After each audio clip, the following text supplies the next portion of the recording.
All right, so Herschel Walker, the current Republican frontrunner to replace Raphael Warnock in the Senate here in my home state of Georgia, decided to go on a religious podcast or do an interview with a pastor where he basically decided to come out against the theory of evolution. Okay, so this is where we're at right now.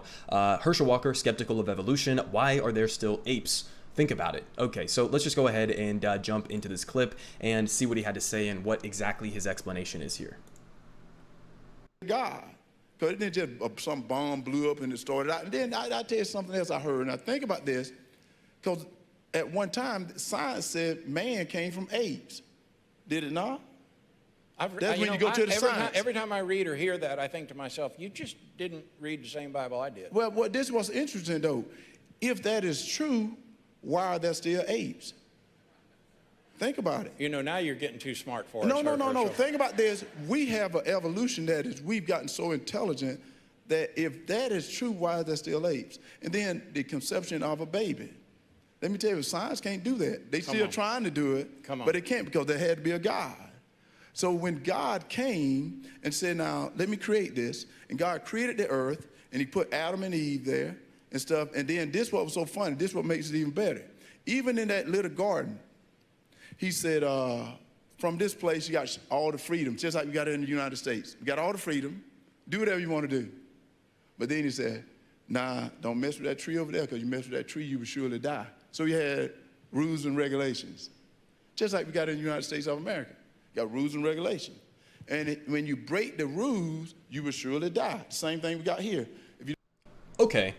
All right, so there were a number of things in there that were kind of alarming and crazy to hear from somebody who is, again, the front runner right now to replace a current sitting senator in the state of Georgia, okay? Now, a little bit of context here. Part of the reason, largely, part of the reason why he's a main front runner, if you don't know, he's a very famous Georgia football player who was a running back for the Georgia Bulldogs here, so he has a lot of clout in that sense that he's built up over years. He's a legend in the football world, so of course he's going to have that name recognition and sort of celebrity status where that's why people would be, just by default willing to support a guy like this. But he's coming out openly, okay, while he has an ongoing campaign right now against the theory of evolution. And I think there were two kind of funny parts of what he had to say there, right? First of all, he doubts evolution, and his reasoning is that, apes, or apparently humans descended from apes, and he's wondering why apes continue to exist on the face of the planet right now if we evolved from them, I guess. So, kind of a completely ridiculous question if you understand evolution, which I'm assuming most people who watch my channel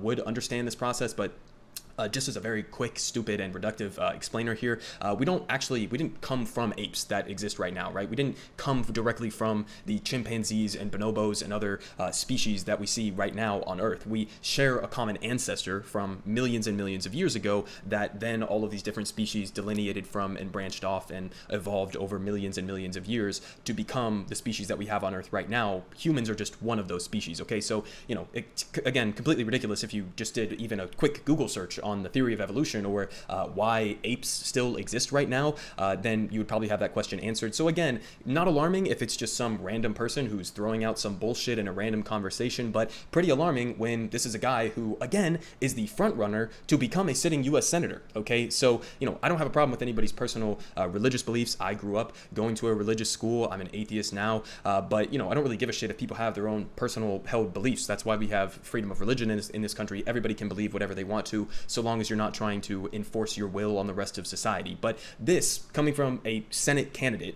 is in and of itself, I think, should be disqualifying, right? I mean, you're clearly demonstrating that you don't exactly have the capacity for critical thinking in a way that a representative should have, okay? Just completely stupid. Now, the other part of this that I thought was kind of funny is, the second part of what he said there about his theory of how America is free and, Adam and Eve, I guess, which is his alternative hypothesis for how all of the animals that exist on the face of the planet came about, is just God snapped his fingers and they came into existence with Adam and Eve. But his idea about how this envisioned paradise from God within the Bible that he gave to Adam and Eve, and then they were sitting there in this perfect and free world, and then there were only some rules, right? Oh, you can't eat from this specific tree, or you can't eat the apple, right? That's forbidden. And he compared that to the United States, which I think is absolutely hilarious because it is actually analogous, right? And he even said there at the end, right, you break the rules, you die, right? right? So that's what he had to say there, and in a comparison of a free society, right? But it is analogous in the sense that, in the Bible, you have this story of Adam and Eve, and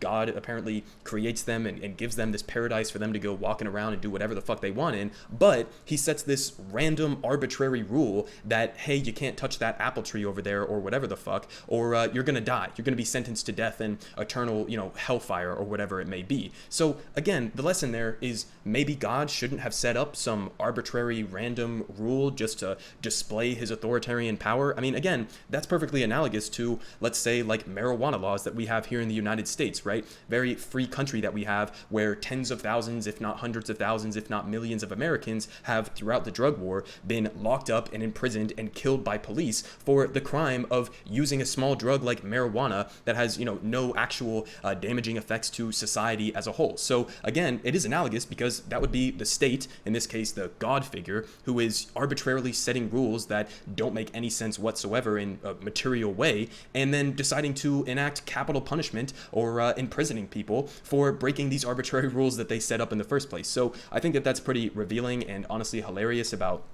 how he views freedom, both in the biblical sense and in the modern United States. But again, not exactly the type of guy you would want representing your home state. And he's again going up against Raphael Warnock, who was just recently elected in these 2020 elections. He was the guy who unseated our massively corrupt Senator Kelly Loeffler. And I don't think that Raphael Warnock is a perfect senator. I don't think that he's nearly remotely close to being in line economically with what I would like to see happen. But he's definitely better than somebody who is, coming out here and openly denying evolution and would have a massively conservative, hawkish platform, basically, that he would be pushing if he was to replace Raphael Warnock. So, that's the depressing, pathetic state of American politics right now, where this guy is actually on track to win this election. He is leading in the polling data as he is coming out and not only putting on full display his completely absurd and ridiculous, beliefs that he is trying to put forward here, but also his platform. I mean, his horrendous conservative, neoliberal, austerity, hawkish platform that he would be enacting if he was actually elected. And somehow this is a guy who is on track to win this election. So pretty fucking alarming.